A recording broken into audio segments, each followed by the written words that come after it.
il y a des couples mythiques, mais avec Yves Montand et Simone Signoret, leur histoire a connu des sommets avec l'implication d'une autre légende, Marilyn Monroe.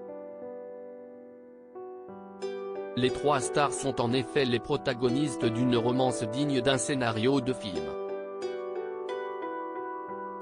En disparaissant il y a 37 ans exactement ce 30 septembre, l'actrice française a décidément laissé derrière elle une vie particulièrement romanesque.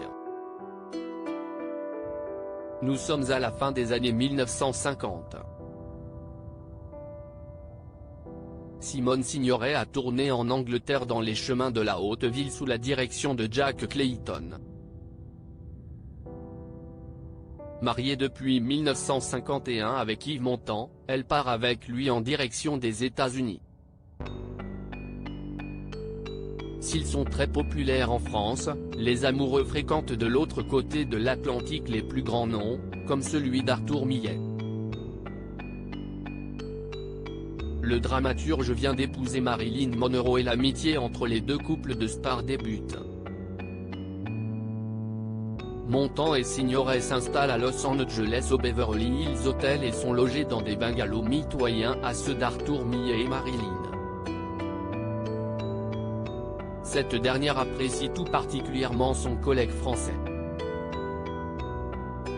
Dans un premier temps, il s'agit de tourner un film avec lui puisqu'elle l'impose auprès de George Cukor et des producteurs dans Le Milliardaire en 1960.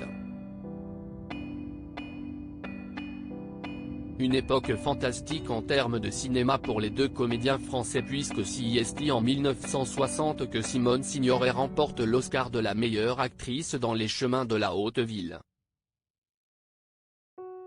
Mais alors que la Française est au sommet, une idylle a commencé entre son mari et l'icône américaine, dévoilée ensuite par la presse américaine. Pour Yves Montand, cette relation adultérine, des rumeurs de grossesse ont même fait surface, ne doit pas mettre fin à son mariage avec Simone Signoret. Ainsi qu'après la promotion du film, il rejoint sa femme et reste définitivement en France, dans leur maison d'Auteuil en Touillet dans l'Eure plus précisément. Simone Signoret ne gardera pas d'amertume toutefois, comme elle le prouve dans une interview des années plus tard avec un journaliste qui l'interroge sur la relation entre son mari et Marilyn. Dans son autobiographie La nostalgie n'est plus ce qu'elle était, la comédienne confie ainsi qu'elle regrettait simplement que Marilyn Monroe, qu'elle considérait comme son amie, n'ait jamais su qu'elle ne lui en avait pas voulu. La légende veut même, selon Vanity Fair, qu'elle s'amusait d'avoir été la cocu la plus célèbre du monde. La blonde comédienne a divorcé en 1961 d'Arthur Millet peu après sa liaison avec Yves Montand et est morte l'année suivante. Le couple français restera lui marié jusqu'au décès de Simone Signoret en 1985.